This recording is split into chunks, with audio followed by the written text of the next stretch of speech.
अपना ये राजमहल दिखाने के लिए लाए हो, तुम अपने माता पिता से इसे मिलाने के लिए लाए हो, लेकिन अभी तक इसका कुछ स्वागत नहीं कर रहे हो, क्या बात है? स्वागत? हाँ, मैं कुछ समझा नहीं माँ। अरे महल जाओ, महल से अपने मित्र के लिए गरम गरम नाश्ता लेके आओ। अच्छा ठीक है माँ, मैं अभी महल जा रहा हूँ और नाश्ता करने के लिए। रुको पहले, बच्चे भूख लगी है। हाँ माँ, अभी भोजन कराती हूँ। जाओ उत्तम, जाओ महल जाओ। ठीक है मैं जा रहा हूँ, बाय बाय। बाय।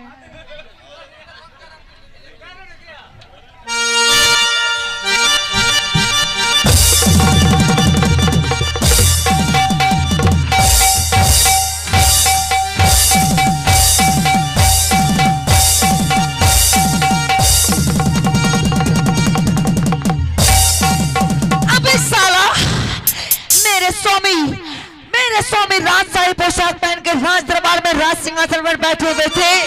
तुम्हारे शरीर में कितनी मिट्टी लगी हुई है, कितने धूलकण लगे हुए हैं। तूने मेरे स्वामी के गोद में बैठकर उनका राजशाही पोशाक गंदा कर दिया। रे साला, मैं अब भी तुम्हें बताती इसका अंजाम क्या होता है। रे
हराम, इस महल में मेरे आदेश के बिना एक चीटी भी नहीं चलती है, तो तुम्हारी हिम्मत कैसे हुई, तुम्हारी जरूरत कैसे हुई मेरे स्वामी की गोद में बैठने के? साला, किसको पूछ के बैठा था मेरे स्वामी के गोद में? रे किसको पूछ के? रे माँ, मैं अपने मन से नहीं बैठा था माँ। तो किसके मन से बैठा था?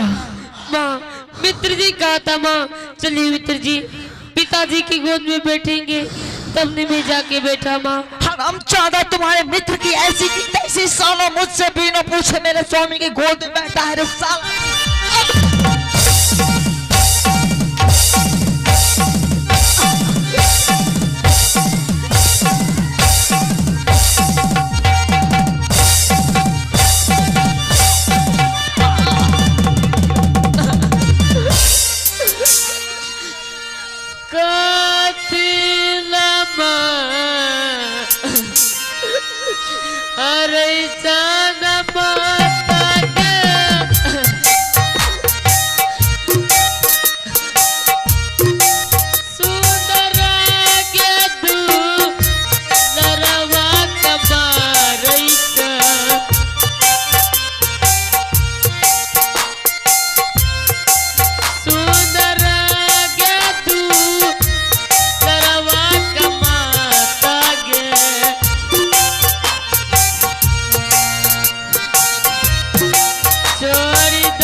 अब जितना मैं कहती हूँ उतना सुन।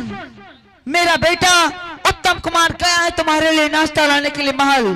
वो नाश्ता लेके आएगा तो जितनी मैं तुम्हारी पिटाई की हूँ अभी, एक भी शब्द, एक भी लफ्ज मेरे बेटे उत्तम कुमार से मत करना। अगर तूने कह दिया ना मेरे बेटे से कि तुम्हारी माँ मेरी पिटाई की है, तो मैं तुमको जिंदा जमीन में दफना दूंगी, समझ गया? और मेरे बेटे के सामने में उससे मुस्कुरा के बात करना, समझ गया? ठीक है माँ। उसके सामने में एक भी बूंद आंसू मत बहाना। आई बात समझ में? हाँ ठीक है, पहले मेरे सामने में हंस हंस।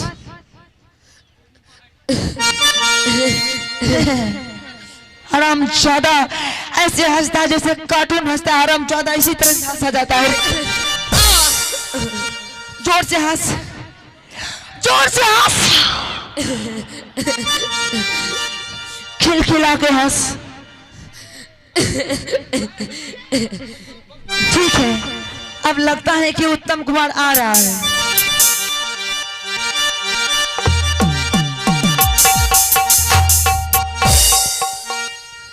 माँ नाश्ता इतना गरम तो मेरा जल गया, फूक मार दो। ओह उत्तम। हाँ माँ। अरे नाश्ता पहले साइड रख दो, उसके बाद बताऊंगी। माँ कोई खा लेगा। नहीं खाने दो, उसे रख दो। उत्तम, उत्तम।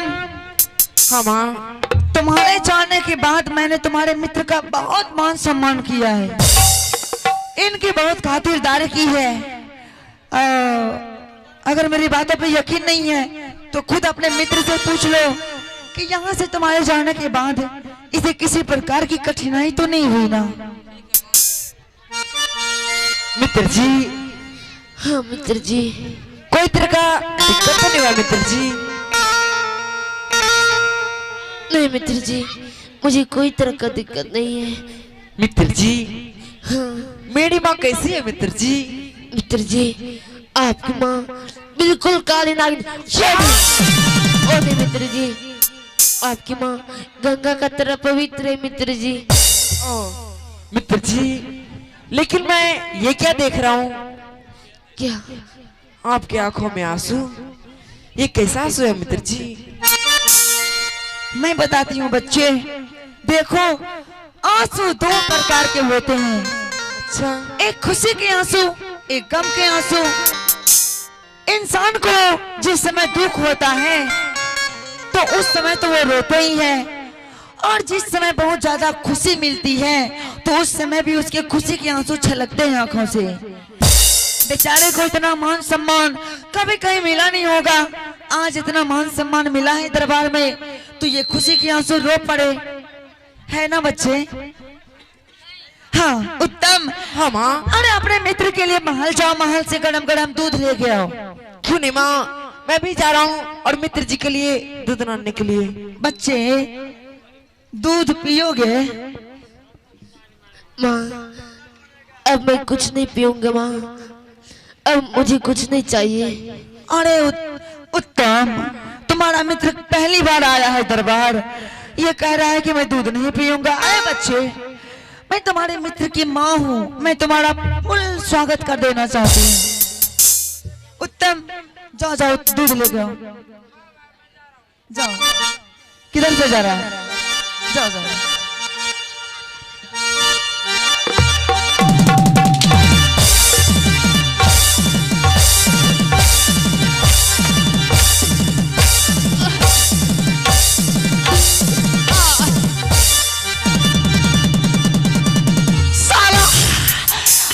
बोली थी कि मेरे बेटे के सामने में आंसू मत बहाना, तूने उनके सामने में आंसू बहा दिया। कहीं उत्तम कुमार को पता चल जाता कि मैं तुम्हारे पिताई की हूँ तो बताओ रे साला मेरा इस मामले में क्या होता रे हराम।